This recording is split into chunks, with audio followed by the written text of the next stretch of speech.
Jean-Michel Apathy, Maxime Switek. Et vous le savez, nous dialoguons ensemble chaque midi au 39 21. Voici les sujets d'aujourd'hui. Héberger son père, sa mère, dans une cabane tout équipée, au fond du jardin. La mode arrive des États-Unis. Solution moins chère qu'une maison de retraite, évidemment. Vous êtes senior, appelez-nous au 39 21. Les petites combines des constructeurs auto pour tricher au test anti-pollution. Là aussi, on attend vos témoignages 39 21. Mais d'abord, Jean-Michel, 68 € d'amende si vous jetez votre mégot par terre. C'est le cas depuis ce matin à Paris. Oui, c'est un peu cher. Alors nous avons sur l'antenne d'Europe 1 avec nous Charlotte. Bonjour Charlotte. Bonjour. Vous habitez à Paris? Tout à fait. Vous fumez? Oui. Et vous avez l'habitude de jeter vos mégots sur le trottoir? Exactement. Écoutez, je viens d'apprendre l'information sur le fait qu'on aurait 68 euros d'amende. Je suis plutôt pour le fait de verbaliser les gens qui jettent des mégots. Moi-même, étant fumeuse, je jette mes mégots. Mais malheureusement, je n'ai vu aucun dispositif pour pouvoir les jeter autrement que dans la rue.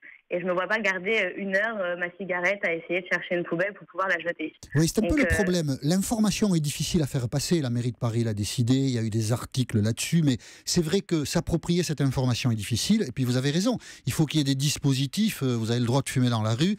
Donc il faut que vous puissiez abandonner votre mégot quelque part. Il n'y a rien, il n'y a vraiment aucun cendrier. Vous n'avez rien vu de particulier? Moi, j'en ai vu aucun. Mais je peux me tromper. Alors, Maxime. Pardon, mais je crois que sur les poubelles parisiennes, il y a un endroit exprès où on peut simplement éteindre sa cigarette pour jeter le mégot ensuite dans la poubelle. En êtes-vous sûr, Maxime? Peut-être sur certaines, mais pas sur toutes, parce que moi, personnellement, quand je passe devant les poubelles, j'en ai pas vu. J'ai pas vu beaucoup. Peut-être à côté des terrasses ou je ne sais pas, mais moi, j'ai vu aucune poubelle avec dispositif. Alors peut-être que j'ai pas fait attention. Forcément, puisque je ne savais pas qu'il y avait des amendes, donc on va aller mener l'enquête. Il y a peut-être des poubelles avec et des poubelles sans, hein? On ne sait pas. On va vérifier tout ça. Alors, chaque année, on le dit à la mairie, 350 tonnes de mégots sont ramassés à Paris. Ça fait 1 tonne de mégots par jour. C'est quand même phénoménal. Hein? C'est une vraie pollution. Hein? Oui, tout à fait. Mais donc c'est pour ça que je suis assez d'accord, parce que les rues de Paris ne sont pas spécialement très propres. Donc du coup, les gens trouveraient une meilleure solution plutôt que de les jeter dans la rue. Donc ça, c'est plutôt une bonne nouvelle. Mais ce qu'il aurait fallu peut-être, c'est avant de donner cette information de 68 € directement, il aurait peut-être fallu nous prévenir avant et mettre plus de dispositifs pour qu'on puisse pour qu'on puisse être au courant avant. Vous avez tout à fait raison, Charlotte, et merci d'avoir apporté votre témoignage sur l'antenne d'Europe 1. En même temps, vous ne pourrez plus dire là, à partir de 13h16, « Ah, je ne savais pas. Maintenant, vous savez. » Voilà. Et maintenant, vous ne jetterez plus votre mégot sur le trottoir. Bonjour Audrey. Bonjour Audrey. Audrey de Bordeaux, je crois. Bordeaux. Voilà, oui, c'est ça, tout à fait. Bonjour Audrey, merci d'avoir appelé le 39 21. Alors vous fumez et vous avez, si je lis bien votre fiche, une petite manie qui n'est pas très très bonne. Dites-nous ça. Ouais. Non, moi je suis souvent sur la route, donc je jette mon mégot par la fenêtre. Ah, c'est pas bien. C'est pas bien. Je m'y roule pas. Non, je ne veux pas vous culpabiliser. Non, mais je pense que cette amende va servir à me culpabiliser un peu plus. Parce que c'est vrai que je me culpabilise plus en ville ou à l'océan, parce qu'on a la chance d'habiter près de l'océan. Oui. Je ne vais jamais laisser mes mégots sur la plage. Je les emmène avec moi. Même aujourd'hui, les poubelles des plages commencent à disparaître à l'océan et on est obligé de partir avec tous nos déchets. Donc, il n'y a même plus de poubelles non plus là-bas, donc on part avec nos déchets. On a pris l'habitude d'emmener nos mégots. En général, en tant que fumeur, on n'a pas le mégot sur la plage. Pareil, quand votre on va téléphone, Audrey, on va peut-être faire une chose, parce que j'aurai plusieurs questions à vous poser. On va peut-être essayer de vous rappeler. Peut-être que vous pouvez rester un peu stable avec votre téléphone. Là, visiblement, la communication passe mal. Mais je voudrais quand même vous poser encore 2 ou 3 questions. On va vous rappeler, on va essayer de reprendre notre dialogue. Maxime? Oui, on a 2 messages sur Twitter. Un message de Mon Avis qui dit il existe des petites boîtes métalliques appelées cendriers de poche. Stop à la mauvaise foi. Et puis un autre message avec le hashtag E1midi, message d'Aurélien Fautrel qui nous dit autant interdire de fumer dans les rues de Paris, le problème sera vite résolu. Ah oui, mais ça, interdire de fumer, on n'en est pas encore là. Ça, c'est un peu attentatoire, du moins dans l'état d'esprit actuel aux libertés. Donc, on n'en est pas à interdire aux gens de fumer. Alors, on va retrouver Audrey un petit peu après. Pour l'instant, je crois que Simon est avec nous. Simon, qui habite à Élian, dans le Finistère. Bonjour, Simon. Oui, bonjour, messieurs. Alors, vous fumez? Oui, je fume. Et vous jetez vos mégots par terre? Comment? Et vous jetez vos mégots par terre? Non. Ah, bravo. Qu'est-ce que vous faites alors? Moi, ce que je fais, alors déjà, c'est un petit peu plus facile pour moi parce que je fume des cigarettes roulées. Oui, d'accord. Donc, je m'achète filtre et puis feuilles Oui. et tabac, enfin voilà, et D'accord. puis je me fais mes cigarettes moi-même. Vous faites votre cigarette. Voilà. Déjà, je tiens à dire que c'est un célèbre fabricant qui organise tout ça en France, enfin, qui nous vend tout ça en France, en Oui. tout cas. Non mais attendez, et- quand vous fumez, il reste bien un mégot. Oui. C'est pas parce que vous roulez vos cigarettes qu'il n'y a pas de mégot. Qu'est-ce que vous en faites de votre mégot? Écoutez, vous savez ce que je fais, monsieur Apathy? Non, vous allez me le dire. Eh ben, j'enlève la cendre. Oui. J'enlève la cendre que, franchement, j'avoue, je laisse tomber par terre. Mhm. Mais par D'accord. contre, le mégot, Oui. je le mets dans la poche arrière de mon jean quand j'ai pas d'autre solution. Il doit être joli votre jean, tiens. Écoutez, je lave régulièrement mes. Oui. mes Et si vous affaires oubliez aussi. le mégot dans le jean, ça doit faire une sacrée mélasse, Ah tout non, ça. non, hein. non, ça n'oublie Non. pas, parce que moi, à chaque D'accord. fois que je fais ma lessive, j'ai toujours l'habitude de fouiller mes poches, quoi. D'accord. Non, mais c'est vrai en plus. C'est vrai. Ça me fait marrer, mais bon. Écoutez, mais donc du coup, vous avez quand même le souci et la conscience de la pollution. Vous ne jetez pas le mégot par terre. Bah non, le souci et la conscience de la pollution, je pense qu'on peut toujours s'améliorer, monsieur Apathy, mais... Non, mais vous c'est l'avez, vrai non, que- je suis pas ironique. Si vous les mettez dans la poche du jean, c'est que vous avez le souci de ne pas les jeter par terre. Je suis écoutez, moi, sérieux. je vais vous le dire très honnêtement. Moi, Oui. je trouve que les mégots par terre dans la rue, ça fait dégueulasse, quoi. Oui, vous avez raison, vous avez raison. Et je le disais tout à Ça l'heure, fait dégueulasse. 1 tonne par jour Voilà. à Paris, vous vous rendez compte? Bah ouais, 1 tonne par jour. Par contre, je suis étonné quand même. 1 tonne par jour à Paris, Oui.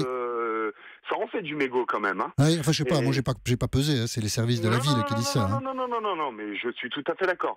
Et en outre, je tiens à dire aussi que le fabricant chez qui j'achète de quoi faire mes cigarettes, tout ça et tout... Ouais. Vous allez finir par nous dire la marque, je sens. Hein. Mais on la connaît tous, hein, de Bon, toute d'accord. façon. Hein, on la D'accord. connaît tous. Hein. En Bon. plus, il est dans ma région, donc Bon, d'accord. on la connaît tous. Hein. Hum. Mais il certifie ces produits-là biodégradables. D'accord. Voilà. Et en outre, 68 € pour un l'amende, mégot, oui. pour un mégot jeté par terre, 68 €. Je trouve ça un petit peu cher quand même. Je suis d'accord avec vous, mais alors celui qui attrape 68 € d'amende, à mon avis, il rejette plus le mégot. Hein. Ça, c'est de la pédagogie. Hein. Mais oui, non, mais je suis C'est le but. tout à fait d'accord, monsieur Apathy, mais enfin voilà quoi, c'est le ressenti quoi. Mais il y a toujours moyen, hein, il y a toujours moyen. Hein. Et puis quand il suffit de faire ses lessives, et on fait attention à ce qu'on n'ait pas laissé un mégot dans la poche. Et puis, enfin moi je le fais, moi voilà parce que je fais mes lessives tout seul, je suis célibataire. Mais voilà quoi, je veux dire, mais si j'ai pas d'autres moyens. Bien sûr que voilà quoi, c'est une bonne idée. Par contre, après que oui. les pouvoirs publics puissent installer des cendriers municipaux, Sans doute, il le fera, oui. c'est pas plus mal. Oui, Pas c'est plus ça, mal. Même c'est dans ça. une petite commune comme Élian, moi en Bretagne où je suis quoi. Très bien. Merci Simon d'avoir appelé le 3921 pour nous livrer votre témoignage. Et donc, je le dis à l'attention de tous, si vous n'avez pas de cendrier, si vous avez une poche arrière dans votre jean, faites comme Simon, mettez-le dans la poche arrière, mais après, n'oubliez pas pour nettoyer. Merci en tout cas Simon d'avoir appelé le 3921. On retrouve Audrey à Bordeaux. Oui, je suis là. Alors, qu'est-ce que je voulais vous dire? Pourquoi est-ce que je voulais qu'on poursuive le dialogue si maintenant on s'entend mieux au téléphone? C'est que vous avez le souci quand vous allez à l'océan de récupérer vos mégots.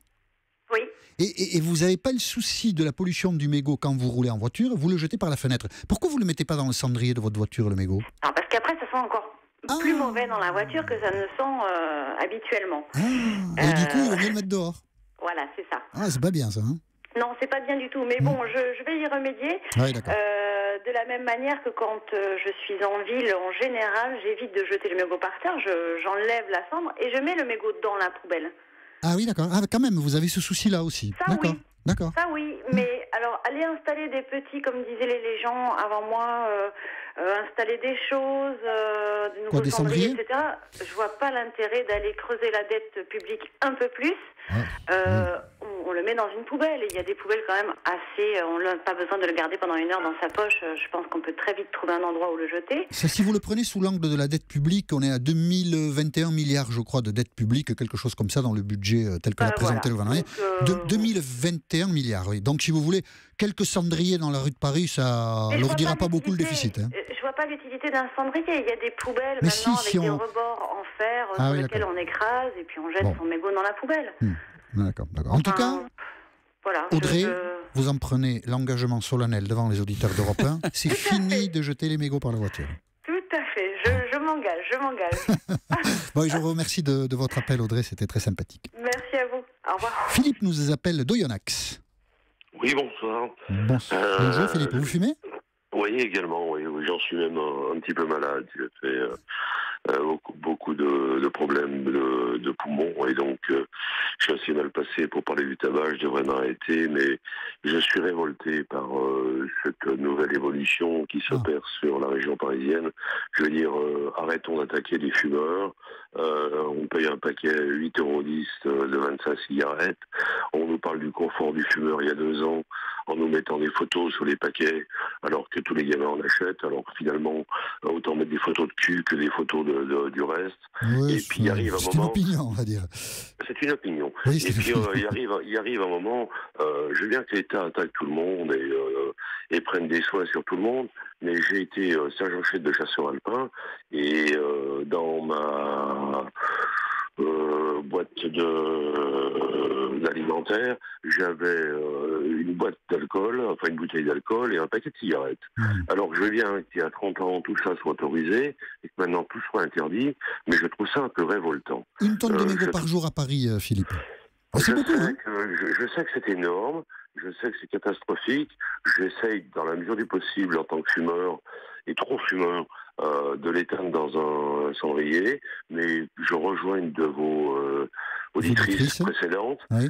qui évoquait le fait que malheureusement on prend des décisions, alors en région parisienne, ce qui n'est peut-être pas le cas en province comme chez nous, mais moi j'ai pas vu plus de cendriers en ville, et donc je trouve qu'il est toujours un peu facile de taxer ou de pénaliser les gens qui fument sans leur donner les moyens d'éteindre leurs cigarettes. Alors il y aura toujours... Oui, vous avez raison, Philippe. Quelqu'un le fera peut-être pas, alors que le cendrier sera à 2 mètres de lui, je le regrette, mais encore une fois, arrêtons de taper toujours sur les mêmes. On a bien compris le message, Philippe. C'est la taxe qui vous ennuie. Mais en même temps, vous convenez, au fond, c'est un peu le message qui ressort de manière principale dans ce dialogue. Vous convenez que jeter les mégots par terre, c'est pas bien. Donc après, on pénalise, on met des cendriers, c'est dans le débat. Mais quand même, prenons-en conscience tous ensemble. Salir la ville, c'est une mauvaise action. Et donc, jeter son mégot sur le trottoir, ça n'est une aussi. Il faut arrêter.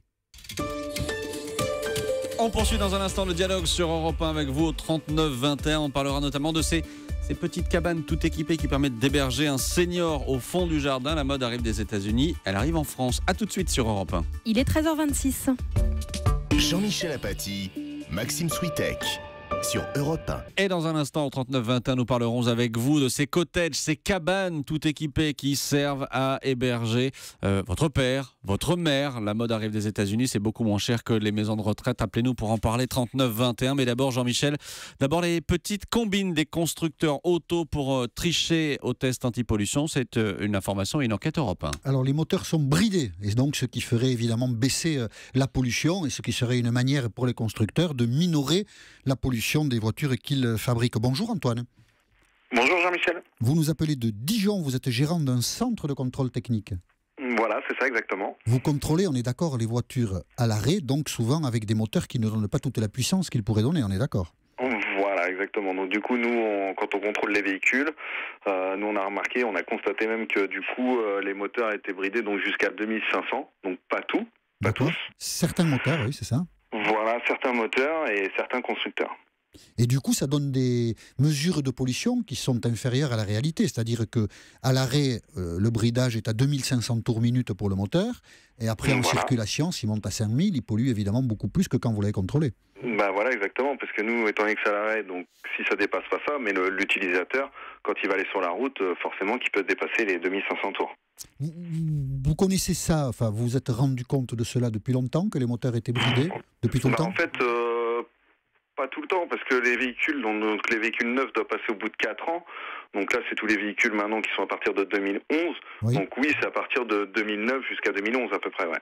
Le bridage a commencé sur les modèles datant de 2009. Voilà, 2008, 2009, par là, c'est tous les véhicules récents uniquement. Ouais. Mais vous en êtes aperçu tout de suite, dès 2011. Ah bah ouais, tout de suite, parce que quand on arrive devant l'appareil de pollution, du coup, on peut mettre le pied à fond sur l'accélérateur, et là, on se rend compte que oui, il y a une anomalie, entre guillemets, pas forcément peut-être une anomalie, mais oui, une bride. Ça vous a étonné quand vous en êtes aperçu ?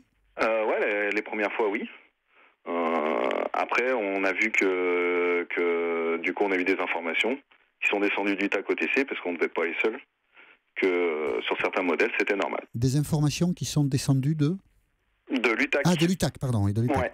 Ah oui, l'UTAC vous a dit, oui, c'est normal, c'est ça. Voilà, on a des notes d'infos et des recommandations techniques. Par exemple, on en a eu sur les modèles Peugeot, comme quoi. Donc, si ça dépassait pas 2500 tours, c'était tout à fait justifié. Bon, on ne sait plus trop où on en est. C'est une tromperie quand même, on peut le dire. Bah, c'est une tromperie, oui, je dirais, suivant les constructeurs, parce qu'en fait, suivant les modèles et les marques de véhicules, il y en a d'autres, par exemple, suivant la même AD, si on prend par exemple un modèle on va dire de mise en circulation de novembre 2011, oui. Si on prend deux constructeurs différents, il y en a un qui va aller peut-être jusqu'à 5000 tours, et les autres qui vont être bridés jusqu'à 2500 tours, donc là, c'est sûr qu'entre les deux, il va y avoir forcément des divergences de valeur. Ouais. Bien sûr. Bon, oui, c'est intéressant. À l'occasion de ce scandale Volkswagen, on apprend quelque chose. On apprend qu'un modèle peut être bridé à l'arrêt, un autre pas. Donc voilà, au moins de cela, on est certain. Et je le rappelle, le secrétaire d'État Alain Vidalis a dit c'est normal, c'est l'Europe qui bride les moteurs. Bon, je ne sais pas s'il a un peu exagéré, mais enfin, voilà. En tout cas, on apprend des choses. Et merci Antoine d'avoir apporté votre témoignage sur l'antenne d'Europe 1. Raphaël, vous êtes avec nous depuis Rennes. Bonjour. Bonjour, monsieur Apathy. Et vous aussi, vous êtes gérant d'un centre de contrôle technique, donc comme Antoine. Exactement. Et donc, vous avez constaté comme lui des moteurs bridés depuis quelques années ?